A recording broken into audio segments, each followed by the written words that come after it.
Hello. I don't think anyone else has joined, so let's wait.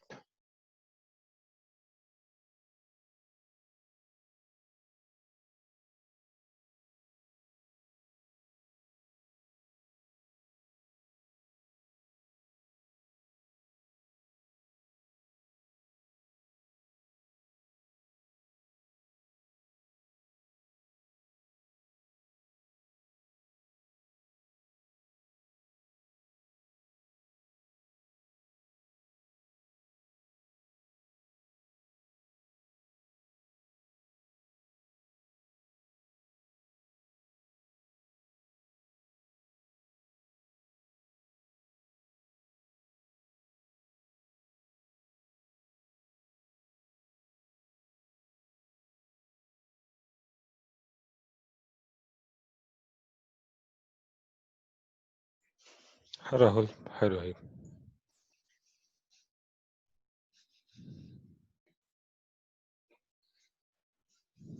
Hello.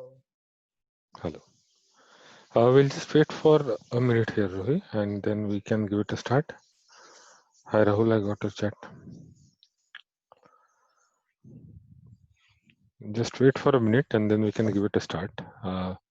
The idea that I was actually talking to you, Rohit, on our group is that I think I'm wasting some amount of time by looking into references from the internet. So what I have thought of doing is that I've taken all my notebooks which were created or shared with me by my teachers or during my exercises when I was learning, let's say, data science. So I've then combined them into single files like these. So that's what is going to change from today. What we are going to do is that when I'm sharing the data post this meeting is over, what I'm going to do that instead of sharing the video and a single IPython notebook, which is going to have everything until the current day, which is already shared earlier, by the way. Instead, what I'm going to do, I'm going to share separate IPython notebook files, which will be specific to the topic that we have covered on that specific day. Example given today, I'll quickly touch on file input output, and we will see certain operations related to file input output. So only this file is what I'm going to share. Yeah.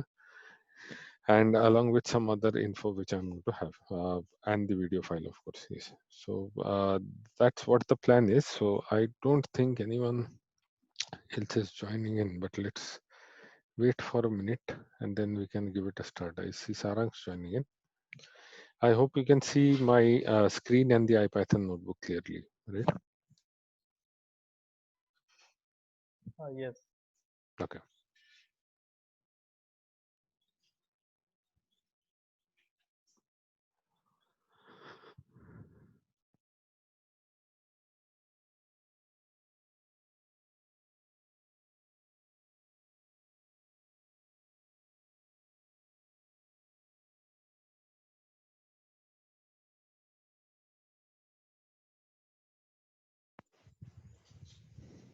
Hi, Sarang. Can you hear me?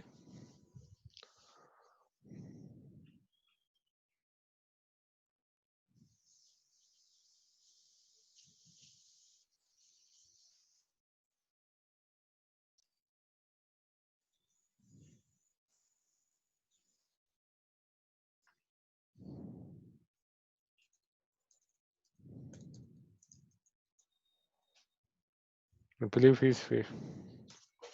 I think he's facing some network problems. Maybe we can give it a start. We are already 2 minutes late. Fine. So, yeah, I think Saransh can hear us now and he should be able to talk as well. Fine. So we'll start. There is something that I wanted to quickly cover today, and then maybe from next week we are going to start into more data science and data analysis related libraries.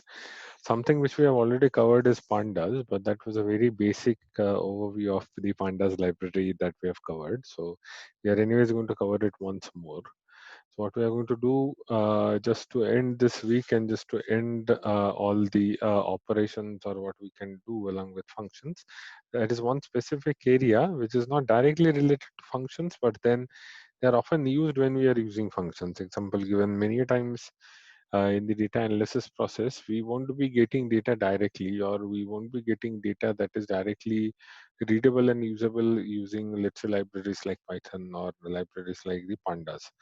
So what instead we need to do is that the files will be in structures which Pandas may not understand, and we may need to do pre-processing of those files because before they are renamed and rewritten as an output, and then maybe we can use the pandas library to read those files, and then we can do the operations. So that's one of the use cases when file operations is going to come handy.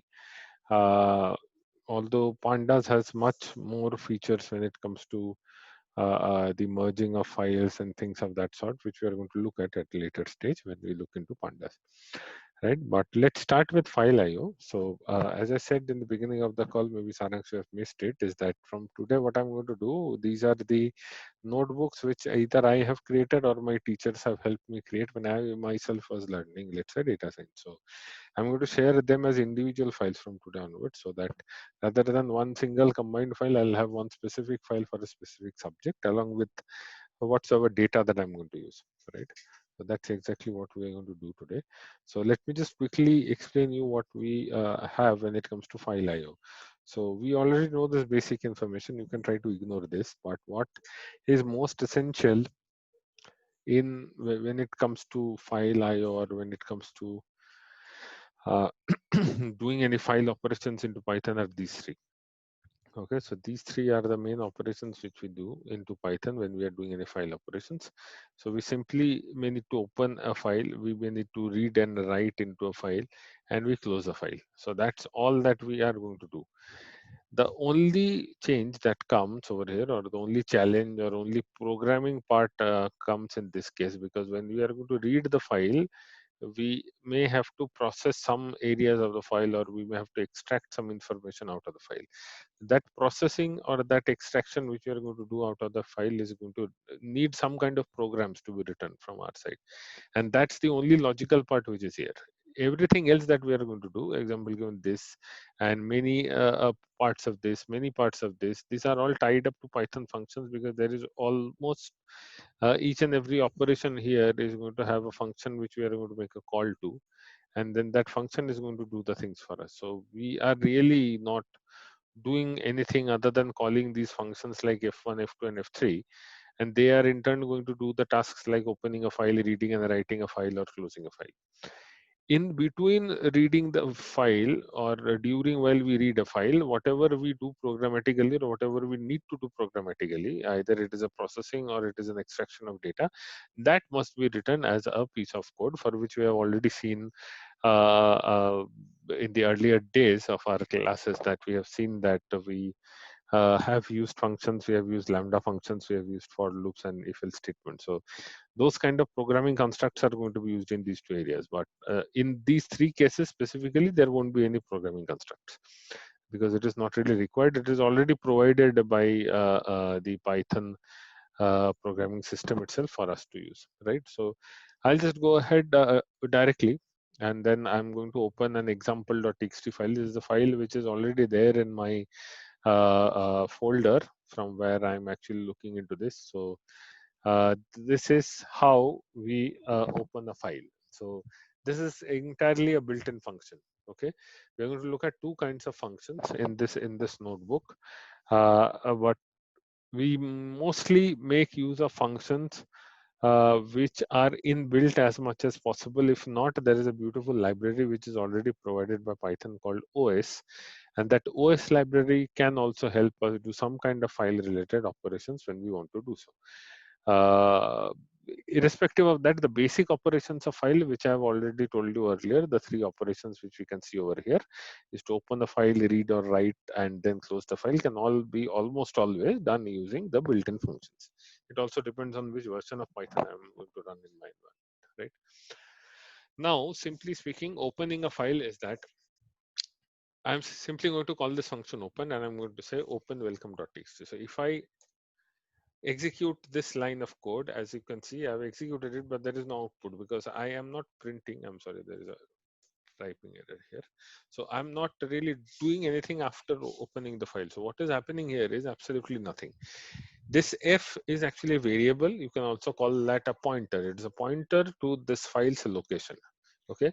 Now somehow this file was present in disk. Somebody has put it there, let's say, in some folder. Okay. Here in this case, the file is present in the same folder as the file. It's as my notebook itself. Let me just zoom. So in this path only, I have the notebook as well as the file. That's the reason why I don't have to specify any files, or I don't have to specify the entire or absolute path where that file is present. Had this been the case, I had this file somewhere else, I have to provide the entire path. Okay, and that path is easy to be given when it comes to Linux. It is not so easy when it comes to Windows. Example, I'll just quickly show you what we are going to do if we are on, let's say, Linux. Okay, if any one of you have already worked into Linux systems, then this is exactly how you can open a file in a Linux system. If, let's say, your example.txt is placed in a folder like home.rohi. So this is, let's say, one of the folders which Rohi has created, and inside, let's say, he has a folder called my data, and inside my data he has an example.txt. Okay, so if this is the case, that this is the directory where he has kept an example.txt. This is exactly how I can easily read this into Linux. This syntax is very intuitive because this is exactly how files are represented into a Linux operating system. But then when it comes to Windows, what happens is I will have to write a code which is something like this. Let's say I want to open example.txt. Okay, and this example.txt is stored into a folder called C, my docs, and then the example or txt. So this is the usual way in which we represent a Windows path, right? But this is not going to work when it comes to the IPython notebook or the Jupyter notebook. Okay, this is not going to work. So what you need to do is that you need to use double slashes over here. Then only it is going to open. So please remember this when it comes to Windows, use always a double slash. Okay, while reading files from different directories. Okay, you can also put this inside a function and try to innovate. Like you can create a function which is going to list down all the files in some other, let's say, directory, and try to read that file. So these kind of operations can be done.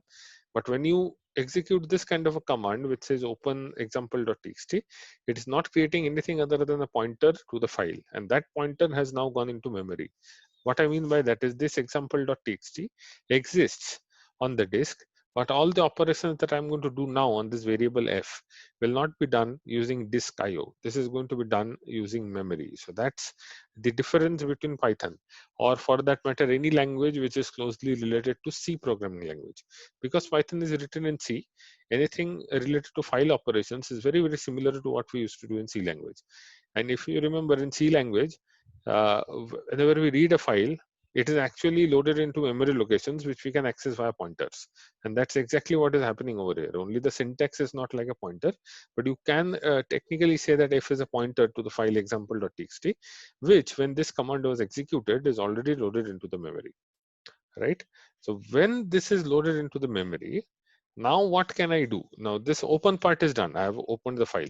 However, there can be some more ways in which I can try to open the file. Example given, this file is something like, I don't want to really write something in that file. I'm scared because maybe if I do something wrong, the file or the information within that file is going to get overridden, and then it's going to cause some problems. So just to be on the safer side, I just need to read the data from the file. I just need to look at the contents. Why don't I open it for read only? Okay, the read only operation, I'll just write it over here as well. A read only operation, open file in current directory in read only mode by default. Okay, so by default, this f equal to open example.txt has loaded example.txt into memory, or the contents of it, as a read only. So you won't be able to change the context. Okay, if you want to change the context, you need to use things like these. So you need to use options like R for reading. This is not really required because this is almost always the case that you are going to open the file without anything like this. If open example.txt, it's going to open the file equivalent to R. So these two statements are exactly the same. But let's say you want to open a file for writing. So it already has some data. Let's say it has 10 rows, and then I'm going to add your names as well there. So that's a writing use case. So this use case over here is a read use case. Okay, and the one which is here is a write use case.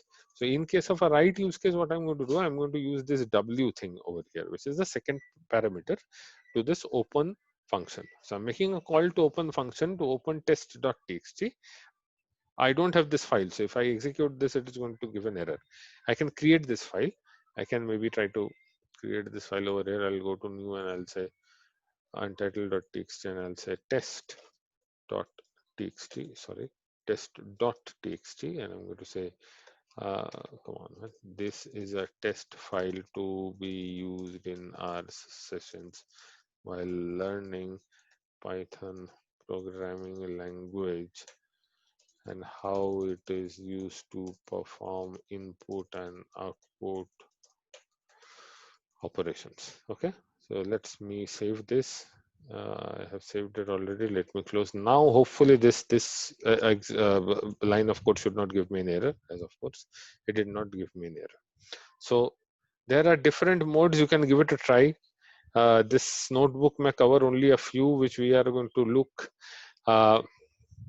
and then I'm also going to tell you some uh, specific things, I would say. So some specific modes in which you usually open files when you're doing a data science. Example given, I'll use my annotations. So R is by default, so let's leave that. W is a very simple use case. We are writing a file. So it creates a new file if that file does not exist. If the file exists, then it will be truncated. Please remember this. If the file exists with the name test.txt, okay, for writing, and if the file has already been existing, like in my case, if I write something in test.txt now by making use of appropriate Python functions and commands, every line that I have written in that file called test.txt is going to get truncated. It means it is going to get overridden. So this is something that you need to be careful about. Something that is very, very peculiar is this X option. Open a file for exclusive creation. Exclusive creation means if the file already exists, the operation fails. Now, you might say, in which case is this really required? This is really required when it comes to big data analytics and big data engineering, because when it comes to big data, or when it comes to the subtle aspects of functional programming that we have imported or been using into data science, we almost never change the original data set. You create as many variables as you want. RAM and disk are cheap these days. Don't try to mutate the existing variable or existing field or existing value which you have. Create something new and then you play around it. Example given, I have a file where I have, let's say, 1000 rows. Okay, I want to write some kind of a map and filter function similar to what we have seen yesterday on this file. Let's say I want to have some kind of a map or a filter function, by means of which I only need a data set which doesn't have 1000 rows. Now I just need, let's say, 15 rows. Okay, 15 rows which matches this filter criteria, right? If I'm going to do this, let's not override this file with these 15 rows. So let this be the original file F1. With these 15 rows, you must always create a new file. This is not a mandatory thing, by the way. Python does not enforce you to do this, but I am asking you to do this specifically because this is the ideal way of doing data analysis. Any kind of analysis should not, or any kind of data engineering, ideal conditions should not override the existing data. When we look into big data analytics, we will of course look at tools and systems, let's say like Apache Hadoop and Spark, where this idea is very, very prevalent. It's like one time a file is written and then it is read. It is only read n number of times. It is never uh, updated, right? So that's something you are going to be cautious when you are using W, but in X, that kind of facility is there. Okay, this is a very important option as well. I'm not going to talk about the last three because these are not really that much used. I've not really used them much, but A option is a very, very peculiar option. It is used for appending. So for example, this test.txt file that I've opened in W, I should have actually ideal condition opened it in A mode, in the append mode, because it is going to append whatever I write at the end of the file without truncating it. So that's a nice option. Maybe I'll almost always use X option, but then A is also not bad. A is where I'm trying to maintain the contents or the previous contents in the file. Then also there is a risk. The risk is as simple as this. It may well be a case that I'm going to do something wrong, right? So be careful when you are doing such kind of operations. Please note, append is also going to create a new file if the file does not exist. Okay, so it is almost similar to W, create a new file if the file does not exist. This feature is available both in W as well as in the append mode, right? Let's clear the drawings. Let's go down. So there is one quick thing I wanted to tell you, but we're not going to go in depth in this right now, is that there is a concept of encoding, and we are going to look into encoding at a later stage. Okay, but please remember that when you are opening this file in Windows environment, the operations are not going to be, or the effects or how you view the data is not going to be exactly the same as how you're going to view the file in Linux. Why is that the case, and what is this CP1252 and UTF-8 is something we are going to look at later stage, right? So don't worry right now, we are going to look at it. Let's move ahead and see the next set of operations, what we can do. If we can open a file, we can also close the file, right? So what uh, it does is, in this case, I'm trying to open this example.txt, then I'm trying to close the file. Now, let me mention something very, very important. This step is optional for Python by design. What I mean by this is that if let's say if let's say I'm creating a program in Python where I'm opening a file, I'm doing a lot of things, and then end of the day, I need to close the file.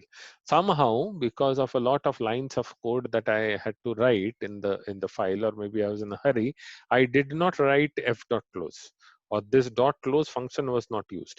That is not going to be a problem, because Python by default has a concept called garbage collector.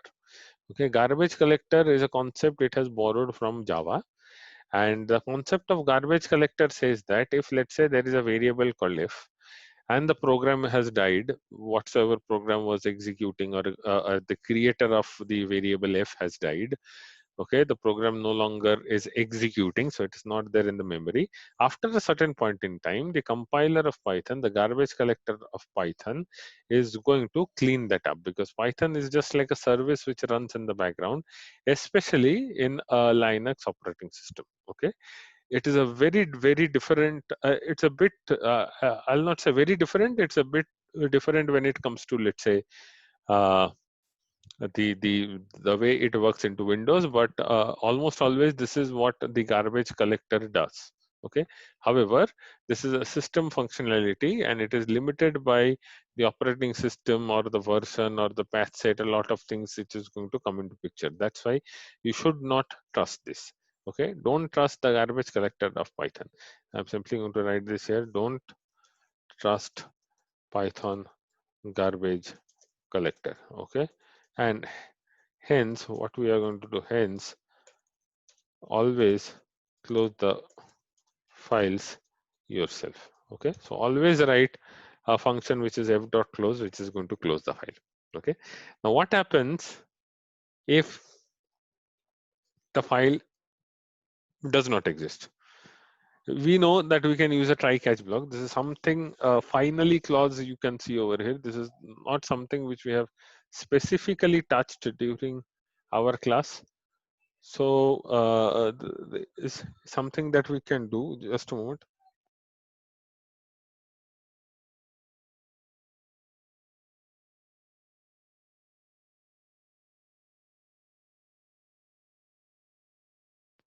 Yeah. Okay. So this is not something that we have specifically touch based when we did the try catch block. What we have done is this. We had an except thing here, and we used to write things here. So that's all fine. That is not going to be a problem. Let me just format this. I don't know why this has come like this. Okay, so there should be a space here, or maybe I'll just do this. Except for any errors, print, let's say I have an error. Okay, so what I'm going to do, I'm going to change the name of this file. Example1234.txt. Example1234.txt doesn't exist. Okay, so you can simply say that example1234.txt does not exist. Okay, so this is kind of things that you can do along with file operations, that you can combine the other concepts that we have already learned, like try, catch, block, and if else statements and so on, which we are going to do now. Okay, in a way, this is going to guarantee that we are doing some operations on the file by making sure if there are exceptions, they are handled in the right way. Now, what is this finally block? This finally block ensures that if, let's say, the file is present, okay, and I do some kind of operation, then ideal condition, I put this f dot close statement in the finally section, and I write only the logical statements over here. Meaning, if the file is present, it goes inside the try block, the execution goes inside the try block, it does whatever code I have written. Then it does not go into the except block because I have not got any exceptions. It goes into the finally block and it is going to forcefully close the file, okay, causing the program flow to stop. As I have already written over here, it is going to stop, right? So that's how you can combine this try, except, finally kind of block into or while doing the file related things. Let's move on. But before moving on, this is the section where we are going to write something in a file. Okay, and I'm going to change the name of this file. I'm going to make this not let's say test write.txt, and I'm going to say one more field here where I'm going to copy this and then I'm going to say append. Okay, why I'm doing append, something that we will come to know, because I already have created text.txt. I don't want to delete that, or I don't want to disturb that. So just I've created one more piece of code or block of code where text.txt will be appended with new lines. Okay, but test write.txt will be a new file that we're going to create because this is not there in my directory, right? So before we move into this section, let me take 2 minutes to ask you if there are any questions. You can type in the chat window as well.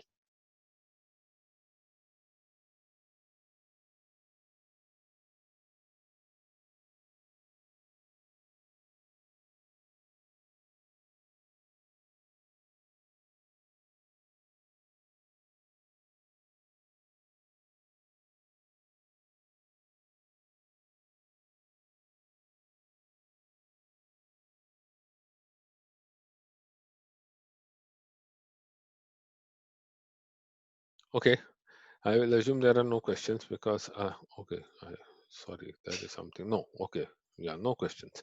Good. Now, let's go ahead with writing a file. So there are two examples here.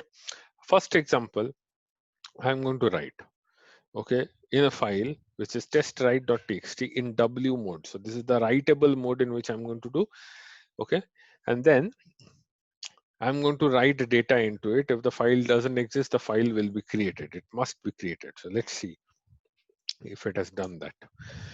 So I'll execute this piece of code. It does not output anything because I'm not printing anything over here. So that's why there is no output. But let me go back to my original folder and see. There is already a file called testwrite.txt, and hence it has exactly contained both of the lines that I've entered. See something specific here. I've entered a new line, a character here as well, and it has been properly inputted inside the file. And this is something that you need to remember, because f.write function is not similar to the Python print function. Okay, in Python print function, if you remember, by default, each and every print function used to print each and every line separately. So if, let's say, I have two print functions here, it is going to print two output into two different lines. But f.write is not going to do that. If you don't do this, let's see what is going to happen. Okay, if I remove this and execute this once more, again the file will be written. So let me just refresh this, and as you can see, there is no new line which is put over here. Both the lines are actually concatenated with each other, not even a space is there.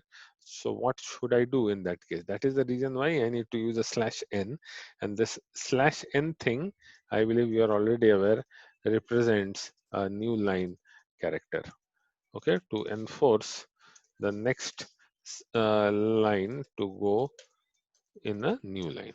Okay, So that's exactly what we are doing here. Again, I have executed it. Let me refresh my browser. It should be able to show me two lines of code now.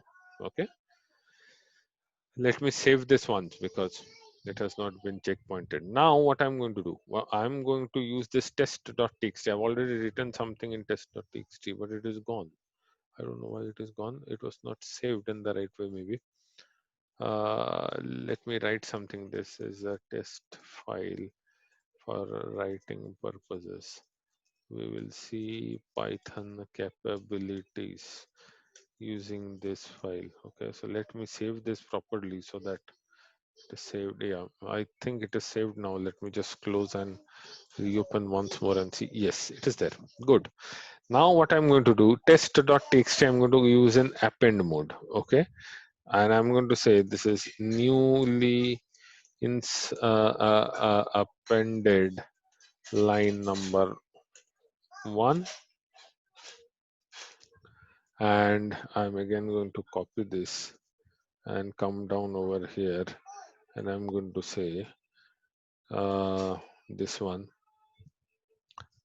this is 2.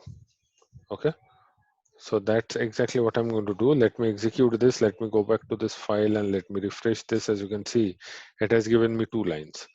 But what about a new line over here? It did not do that explicitly. Please note this. Please note this carefully. It has not done that explicitly. Let me remove these 2 lines now and let me show you in what condition it's going to do.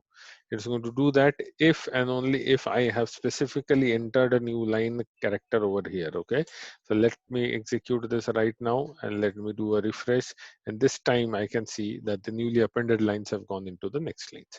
So be careful when you are writing data into a file. Please open them and check how you have written them, whether they're properly formatted or not, because formatting is something that you will have to take care of when you're going to do file writing operations. This is not a print statement that is going to take care of those things for you. This is going to be tricky, at least for the first time. But then reading a file is very easy. Okay, reading a file is really, really very easy. You see, I'm simply doing what? I'm simply doing open in a read-only mode. This part is actually optional. I should have skipped it as well. Then I'm simply doing dot read functions. If I execute this piece of code, it's going to read all the lines. But now there is a problem. The problem here is each and every line is like printed like a single line with the new line characters. I want a bit better, let's say, representation of the files, right? Or the lines which is there inside my file. How can I do that is something which we are going to look into. Some kind of looping operation has to be identified here, or some kind of replace function has to be used. So that is something we are going to know in some time, but we don't have time as of now. We only have 8 minutes left. So let us just go through the other methods which is found inside this read function, which is also known as seeking operations. And that is exactly what we are going to do over here. In the next 2 lines, we are going to look at something very, very interesting. We are going to print this, and then we are going to print this. Okay, what has happened here is something I'm going to explain to you. First of all, I am opening the file over here again in a read-only mode. Okay, that is test.txt. Then I'm saying read, and in bracket I'm passing a parameter called 4. This 4 represents the number of letters or positions within the line or within the first line of the file that I'm going to read. So 4 means I'm going to read the first 4 characters, THIS. Stop there, right? So 4 characters are read from the file. I stop there. What happens if I, in this block of code, I'm not opening the file. You see, this line is actually commented, and I'm trying to read 10 characters from the file. It has actually started reading from this space, and then it is saying this is first 2, 3, 4, 5, 6, 7, 8, 9, 10. So it has only printed this much. A space is space A, space test. See here. The reason why is this is because if I do not explicitly specify this open function, the cursor or the seek position is not reset. Okay, how do I know at which position I am? How do I know at which number I am? How do I know at which exact place am I? So we can call the tell function, and it is going to tell us exactly at 14th position we are, right? You can even count this over here. Okay, it is exactly at the 14th position that we have our seek, or we have our current control. I hope you are getting the concept.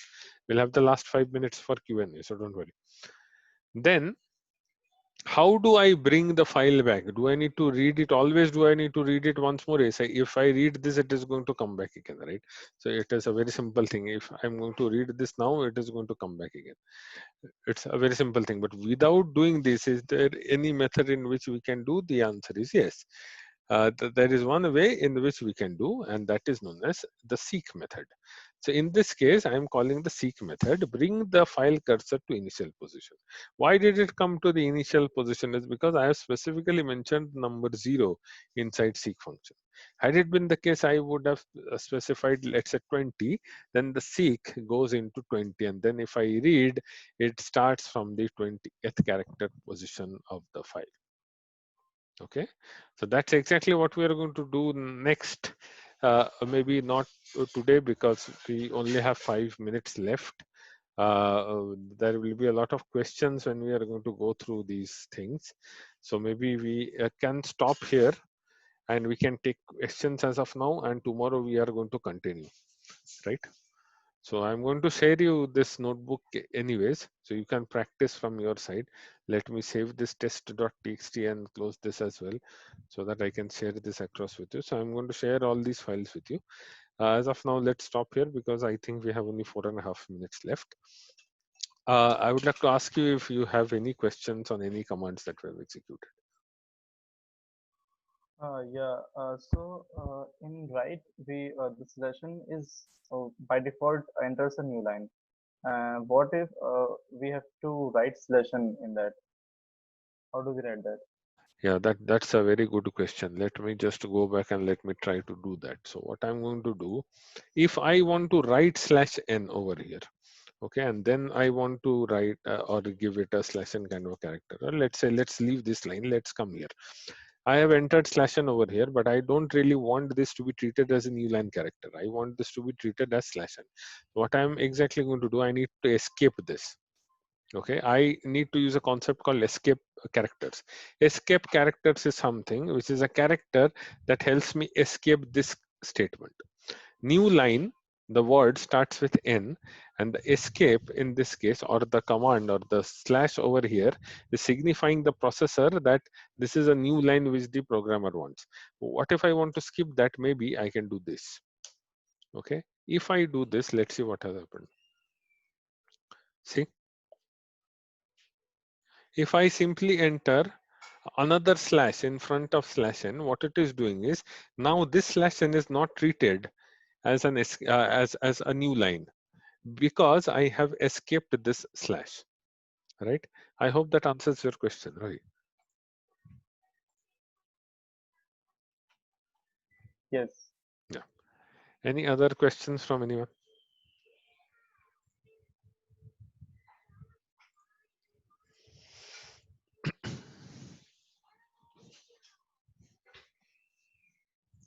Any other questions from you, Rahul? Any questions from you, Saransh?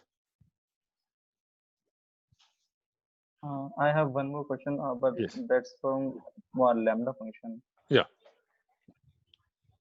Yeah. I have pasted the code in the chat box. Hmm. I just want you to explain the output of this.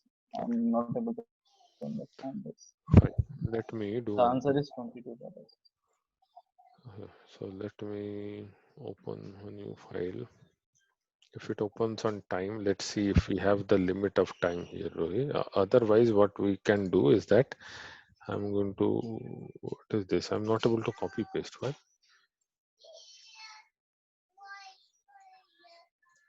No, I'm not able to copy paste. Fine, I'm going to type. Okay, so what you are writing is def my func n, okay, is return lambda a, where a has to be multiplied by n. Okay, and then I am calling my doubler is equal to my func 2. Okay, and then I'm going to, you are not printing my doubler at the first place. You are simply printing my doubler and 11. Maybe I'm going to do two things over here. I'm going to do this. Okay, so I'm going to hide this line of yours as of now, and I'm going to print this. Okay, let me execute this. My doubler is not decided. Why? Oh, okay. My func2. Okay. I think I need to execute this, otherwise it's not going to work. Fine. So what it is doing is, in this case, n is set to 2. And then I am calling the my doubler function with another 2. So what it is exactly doing is, it is multiplying this by this. So now this a over here, this n is something which you are giving as an input. And it is an a which was already defined when you have created this function. So the default value of n has been set to 2, right? So the default value of n is 2. I don't have to pass n anymore. Okay, but when I'm passing 2, what it is essentially doing is, it is calling